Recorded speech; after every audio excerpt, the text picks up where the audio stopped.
Well, welcome to another episode of Behind the Agency, where we dig into the growth journeys of agency founders.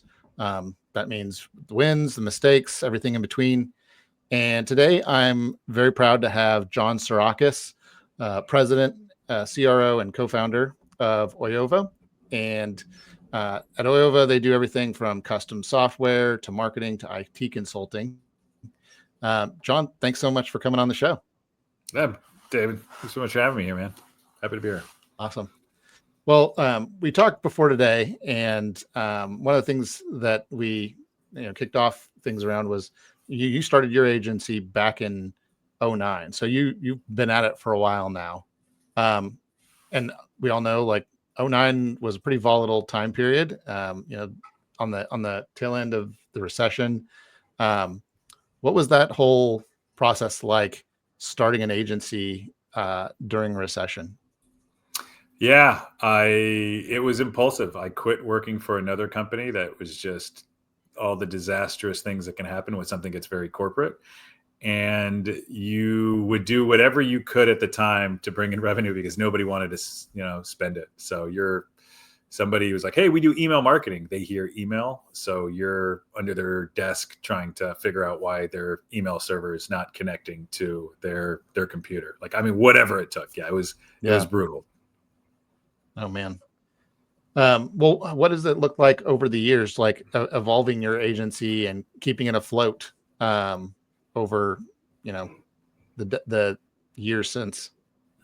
So we started out with a lot of the same services that we do now. So started out with like SEO and paid search and web development, and decided to merge two companies together, which essentially created the company that we have now back in 2019. But the one thing that has never changed along those lines is something that we still do today. And that's just give like white glove service. So a lot of people will get away from reporting and they automate reporting. We go the other way and put more human input into it. Instead of meeting once a month, let's go ahead and meet once a week. Granted, these things cost more because it takes more time, but having way more involvement creates more collaboration, creates a better relationship, and we've been able to keep clients for 15 years. Yeah, but I think relationships are huge. That's a common thread that comes up in every one of these calls is especially in the agency world. That's the gold standard, really.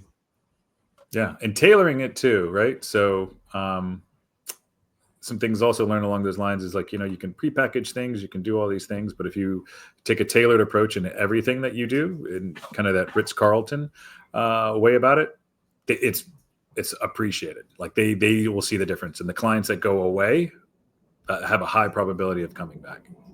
Yeah, that's great. I mean, I think again, that's another sort of pattern I see is that if you take really good care of your clients, they can refer new business, they can come back themselves.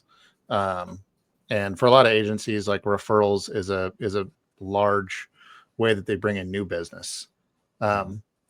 Related to that, I kind of wanted to talk about kind of how you think about going to market or connecting with your target audience. When we had talked previously, you had mentioned that you're kind of targeting multiple different verticals, things like logistics, home services, legal, e-commerce. How did you guys land on kind of those as kind of the sweet spot for your agency? And how do you think about like differentiating yourselves in those spaces? I wish we had this like amazing formulaic approach to it, but it was essentially that we had done work over a number of years, and then we saw that we had really good results in these areas. And then on account of that, it was like, okay, we have these stories that we can tell about work that we've done in these spaces. And that's essentially how we've moved forward with that. Yeah, we actually resisted it a little bit as well, because it was like, no, let's not go in that one. So for instance, legal, we have quite a few legal clients. The team enjoys doing that type of work. They also enjoy working with attorneys. I don't know why. I mean, they enjoy it. Same thing with home services and logistics too. We were just looking at a report based on industries, and all of these companies, because logistics is a huge space, right? But all of these companies were like different little facets of it. But if you ball them all up, it was that's essentially how they came together. Huh. Are there like similar problems that you're helping them solve across each of those verticals, or are they like very different beasts, each one independently? At the end of the day, the problem almost every agency solves is the I need more problem, right? So somebody needs more sales. They need more leads to get those sales. They need more engagement to get those leads. So that's what we do at the end of the day. They're just help them out with that across the board. Gotcha. That makes a lot of sense. Um, well, I know when we talked previously, you'd mentioned that you've learned a lot over the years. You have lots of battle scars in the agency space. Oh, yeah. But I'd love to like learn more about kind of how you share your kind of sort of learned expertise that you've gotten over the years with your target market, so that they find you, they come to work with you. I don't know if you do things like conferences or content, things like that, but how does that kind of play into how you go to market? Yeah, so we do a little bit of speaking. So that's what we're targeting now, speaking in these specific verticals, right? The other is we have a decent email list, a little over 10,000 that we segment and send emails depending on something as industry as a whole, but it's going to be like marketing or web dev or something of that nature, or something that's going to be specific to legal or home services. And then the other is events. We never really targeted too many of the bigger events. We like the smaller events because it's more intimate and you can usually segment the people that you want to speak to and you have less competition. So you're not getting a sense of rejection when you're trying to set up a dinner and you find out that they went over to one of your competitors. But I'd say that's how we're focusing on those individual markets right now. And then, of course, connecting on like LinkedIn, right? The focus we have right now on LinkedIn is mainly going after logistics, because home services and legal doesn't really make sense in there because it's not really necessarily a B2B play. So in some of those, we'll do Facebook ads that are targeted specifically on those people, or cold email as well. Yeah, that makes sense. Well, you mentioned conference size, and I thought that was interesting. That's a common theme I've seen, is that, I think the natural inclination is like the bigger the better with conferences. And in reality, it's actually the opposite, where it's like, oh, if you have a high concentration of your best fit clients at a smaller event, you're actually going to have much higher likelihood of walking away with some good, strong relationships and maybe leads from that. Has that been your experience? Yeah, you go to these. So when you go to the bigger conferences, there's usually a theme, right? And with that, you'll usually have one of your largest competitors is a sponsor. Doesn't mean you can't own that space too if you want to go ahead and pay for it. And then in that, if it's that your largest competitor is doing it right, they're going to throw some type of big event, which your potential clients are going to go to. So you can play in that game if you want to. And it's not that we would not go to one if it really seemed like it was a good fit.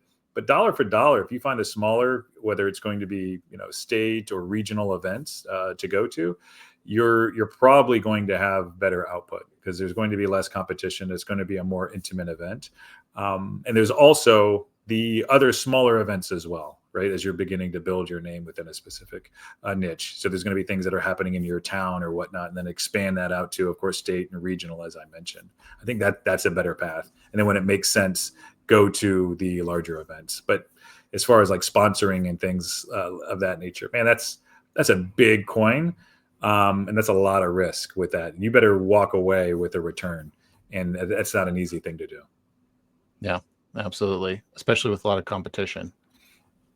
Well, one of the other things that we talked about previously was that you kind of have a very transparent sort of line item based approach to your sales process, where you walk clients through exactly what's included. I kind of wanted to ask about just how do you think about packaging your offers in general, and kind of what lessons you've learned from that whole journey. Yeah, so I stay away from the words like package because it's tailored. Right. So the way that we do it is, let's say that a lead comes in, somebody on the team is going to then qualify that lead. Right. And then at that point, the client is then going to have a call. There's, depending on who is going to be on that call, it's going to be our experts, right? And then we're going to just essentially kick around some ideas, really understand what it is that needs to happen, and then we want to work them into a strategy. And now in some cases, some people don't need strategy. They're coming to you with a strategy and they just want you to do a specific piece. But in most cases, they don't. And then in that, we're going to line item that strategy. It's not, hey, this is a cost of our strategy. This is what's in it, and we'll figure it out. No, we tell them, hey, these are the buckets. This is the area where we're going to spend our time to really think about the problem that you've told us you have, and we're going to move forward with that. So we tell them, these are all the things that are in it, and this is the amount of time, and this is the hourly for that. And then from that point, we do whatever needs to be done in that strategy. And of course, that strategy is then going to reveal more work for us to do to accomplish those goals. The clients really appreciate that. And then in that, we don't create a program, we don't create a package, we create a plan. And in that plan is something that's going to explain the how we're going to do it, and ultimately the cost and the expected return they would get from that. Nice. I like that you're kind of connecting the plan to the expected return. I haven't seen a lot of agencies do that, but I think that makes a lot of sense just from getting buy-in from that standpoint. Have you ever gotten any pushback on people paying for kind of the planning piece of it? I've heard, and maybe it just depends on the client. Some people come to you saying, "Hey, we know exactly what we need, so let's just dump that part." Whereas some people maybe come to you and say, "Well, we don't know exactly what we need. Can you help us diagnose it first?" Is that kind of in your experience? Yeah, the ones that come to us with exactly what they need, we're not going to push back. We're just going to tell them, hey, there's going to be a knowledge transfer, and then this is what that's going to entail. I think earlier in my career, I think I was insecure and like, oh, well, the competitor is going to know this and they have to figure it out. And the more that I've learned is just, no, the more transparent you are, like, dude, I don't know a damn thing about your business. Like, I just met you. Like, we have to figure this out. My team has to know your team. Like, we really have to talk about these things. And in that time is going to cost something. And this is what that's going to cost for us to do that. The more transparent and genuine you are with just that, people understand and like, oh yeah, that makes total sense. And you can use all the examples you want. Like, yeah, you're going to pay an architect to draw up the plans for your home. They're not just going to do it because they like to draw. Like, you're paying for that expertise.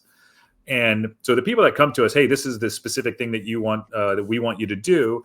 So if we're like, all right, yeah, this is just going to take us X, then we can begin whatever that work is. Just go straight into the proposal.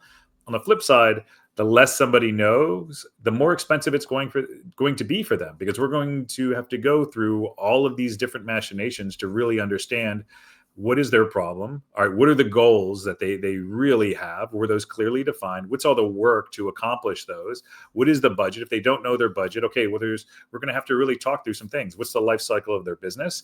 Are they a startup? Have they been around for 50 years? And just really look at all these different data points. And take a lot of human time and energy to build a plan to move forward. And smart people get it, and they're willing to move forward. People that are aren't in a collaborative mindset where they want to give essentially to get from a client standpoint, they're probably not a good fit, and we're going to self-select them out of it. Yeah. Do you include the plan part? Basically, do they pay one price for everything, or do you ever break out, like, they can just come to you and get that plan and then decide whether to continue forward with you? How do you think about that? Is it That's a great question. Like one big thing? Yeah. So no, the plan is separate because we don't really know all the work that needs to be done. If we did, we wouldn't really need to know the plan, and we'd be more in like that kind of package set program type model. And we're really clear about that. We tell them like, hey, look, we don't make money on this plan. It's essentially a break even. And sometimes we'll go above and beyond and lose money on it because we know the future is going to be that much more fruitful, profitable. So we tell them, if you do not have intentions in moving forward, we don't want to create this plan for you. Like that's it. So we want to be really clear about that. If you're just coming to us for a plan, then we do not want to do that. Yeah, I like that. Just being upfront and honest. Honestly, I mean, honesty goes a long way in the agency space. I've learned, because really the name of the game is trust. And if you can show that you're being upfront and honest, that's going to build trust so much better than a lot of other approaches. Yeah, there's so many unknowns in Yeah. the marketing space, not including like the tech and web dev space. That yeah, it's just when you can just be upfront and tell them like I got no idea. Another thing too, we've done with clients where we've done a strategy for them and told them marketing's not going to do anything for you based on where your budget numbers are at. So we're not even going to be able to help you. You would think that would be like acrimonious and confrontational type event. It's refreshing to clients. They're like, yeah, like our competition is so thick that like there's nothing we can do other than just hiring bodies on the ground and literally going door to door. Yeah. Yeah. That's so important. So important that it shows that you're not just looking to cash a check with them. Like you're looking to actually do what's best for them. Yeah, because it's going to circle back, man. Like they're going to be miserable. They're going to make my team miserable, right? And not only just like the moral side of it, but like there is an energy effect that is going to occur that it's just going to resonate. So yeah, the best thing to do is just be upfront and just realize that's going to be best for everybody. Yeah, absolutely. Well, another thing that we've talked about previously was kind of how partnerships have played a role in the growth of Oyova. Can you talk about kind of how you've thought about those? I think you've mentioned, some white labeling work, agency partnerships, referral networks, things like that. What have you found to be the most effective for your agency? And maybe do you have any advice that you give to others around trying to cultivate some of those partnerships? Yeah, I think just strategic partnerships, right? And if it's reciprocal, even better, right? So those are the best ones. So if it's an agency that just has a specialty, like we have multiple different specialties that form a core. But like if you're just an SEO agency or you're a paid search agency, really developing those relationships with agencies that don't do that work can be really strong. And the other thing too is being upline and downline, right? So what I mean by that is if let's say that you're a $2 million a year agency and you do SEO or whatever it is that you do, there's going to be projects that most likely aren't your fit that you're going to want to turn down. All right. So find that agency that you can send the work down, your downline. And of course, have a referral partnership, right? We give 10% of anybody that gives us a deal and we pay, we pay 10% to anybody that gives us a deal. And we have some people that are making some really good money based on this project. So I recommend that. And then your upline, you're going to run into projects that are too big for you. And I think that's kind of getting to that honesty component. Find that agency that's going to take the larger work. The beauty of that is that relationship will then become reciprocal where they're going to downline, right? So they're going to send you work. So I think that's a really strong approach. And then, yeah, some strategic partnerships. We are happy to white label on account of any other agency because we have a pretty wide and deep bench. And in doing that, some agencies start out with white labeling, right? Which we tell them it's going to cost you more because you're going to have to hide stuff. And then you're also insulting the intelligence of your client base because they know how to look up like, oh, hey, this person's name is so-and-so, and they're going to look up on LinkedIn. There's only so much you can do. So I tell other agencies, hey, we're happy to do that. But know that it's going to make you look foolish if your clients do that and they have to come to us and we're going to honor the relationship and tell them. So we tell them like, hey, the best way to frame this is you're the home builder and we're just your tile guys or we're your cabinet guys or whatnot. And in that, you're the contractor. You just own everything and you're just bringing in the best specialties you can. The agencies, most agencies are like, yeah, that's a great way to handle it. And with that, they feel more empowered and they actually even grow their agency with that because you can bring in more specialties. We do the exact same thing with when there's a partner that we need to pull in on a specific project, whether it's going to be analytics or something that has to happen with design that's really gnarly. So yeah, that's kind of what that ecosystem looks like for us, and it's been very fruitful. Nice. Well, speaking of ecosystem, is that it seems like if you're starting from zero, like what sort of advice would you give to someone who is trying to figure out like, well, do I go to a conference and I try to find some people? Do I maybe try to, look at my own existing network and just see if there's somebody I already know? Like how have those developed for you over the years? Is there like an intentional way you think about finding new ones, or has it kind of happened by happy accident over the years? Yeah. So, I mean, going all the way back, and if I was to give somebody advice, so I think, yeah, first start out like just if it's as if you're looking for investor money, start with friends and family, right? Is there any family members that can use some work that you can do, and then give them your family discount, or if or not? I don't know your family. Uh, and then from there, of course, is there any referrals that they could potentially give, or any introductions that they can do, right? So use that Mhm. sphere of influence. I would not spend any money. I would literally, I mean, if there's a conference you can go to that's local or whatnot, go to that. But I would really try not to spend cash, and reserve that as much as possible. And then from that point, I mean, find as many little networking and local groups that you have to really hustle and just meet as many people as you can. But the thing is, meeting people and like just having like real intention, there's this thing that with networking that I think can burn you out if you're not careful. There's people out there, usually in professions where they meet entirely too many people. So think about like real estate agents, like insurance brokers, bankers, those types of people. They are never going to remember you. Do not waste your time with these people. They will waste all your time. Trust me. But Right. do not waste your time. Look for people that are hubs that will be able to give you lots of business back. For instance, somebody that is maybe like a fractional or something that's in that space that could help you. Just literally try to build your little hub, and then just nurture that hub. Don't just keep trying to meet all these new people and not taking care of the people that you've met. So I would focus on those two, and then cold, right? You can go. So a third idea is it's going in cold. If you have ideas of how you can help somebody else's business, walk right in the front door, speak with their receptionist. Also, give them a call, shoot them an email, and really show them something of value that can have an impact based on what it is that you do. And I think you'll be all right. And these are fundamentals that every business at every size, whether it's a Fortune 500, has somebody on their team doing something of this sort. I mean, hell, even like the financial planners, they still call their friends and family to get referrals, right? Yeah. Based on, yeah. So God forbid if you have a financial planner in your family, I mean, they're still probably hitting you up once a month, for some contacts. But yeah, those are the things I would do if I were starting out today. Yeah.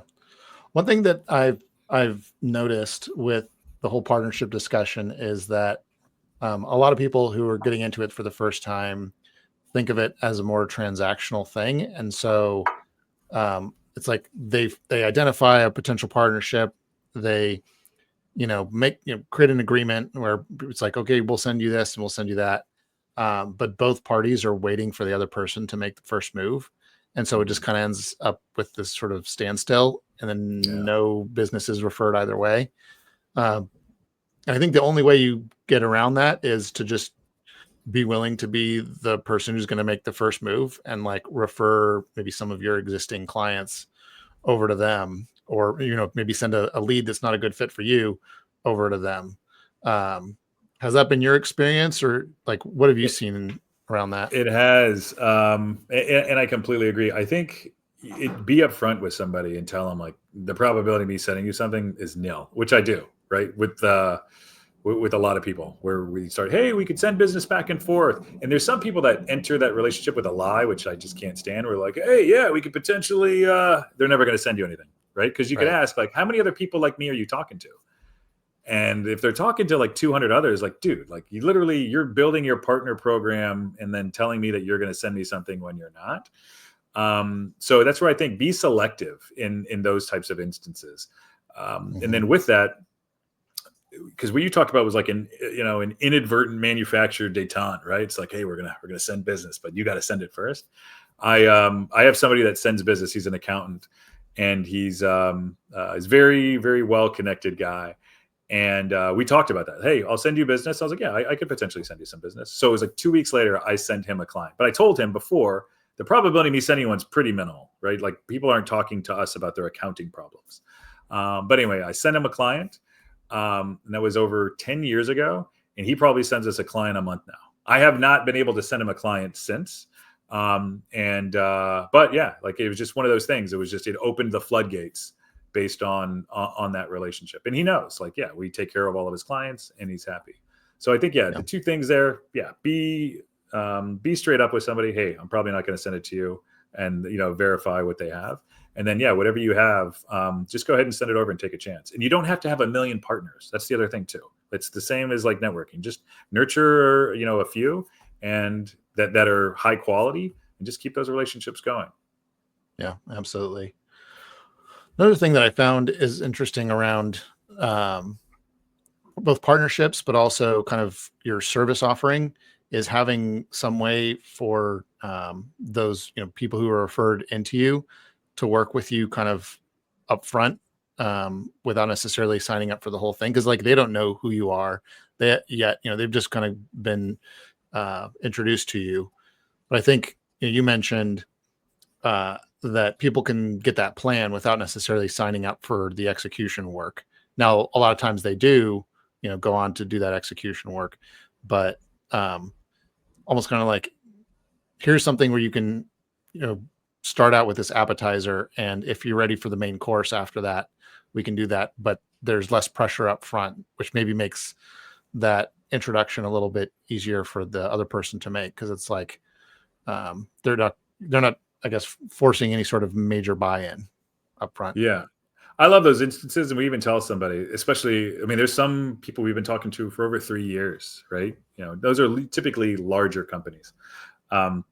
And in that, we're like, just send us a project, just so we can give you a taste, Mhm. and in that, like, okay, they'll send you over something small where they can pull in. And then of course it's up to the account management to nurture that and grow that account. Some other things too that we've experimented with, where instead of getting somebody into like a 6 month, a year or 2 year engagement, which all agencies should want, right? I mean, there's the, hey, we're month to month, and it's a very comfortable thing. And we've been there before. But if you have a longer engagement, you can tell someone, hey, we'll give you the first month where you can get an out, and then it activates at that point for whatever that longer term is. So you can just be very Right. flexible to just put yourself on their side of the table to understand where they're at in the relationship based on working with you. Yeah, absolutely. Um, well, the last question I wanted to ask is just around where you see kind of the direction of your agency going looking forward. 5-10 years from now, where do you want to be taking Oyova? I think it comes down to it's just like it's a service company at the end of the day, right? And the need that it serves is it's helping our partners grow in some capacity. So I think in 5 or 10 years, if we're doing that at the same standard we are, we're going to continue to grow at the positive pace that we have.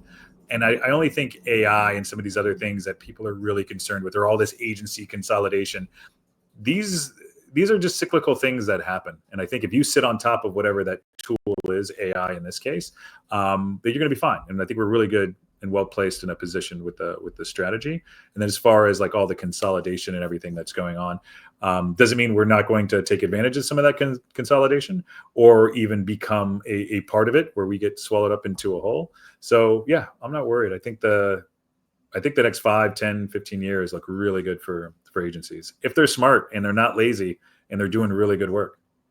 Yeah, just pay attention to kind of what's coming up ahead, and make sure that you're kind of fixing your sails the right way to take advantage of wherever the winds Yeah. are going.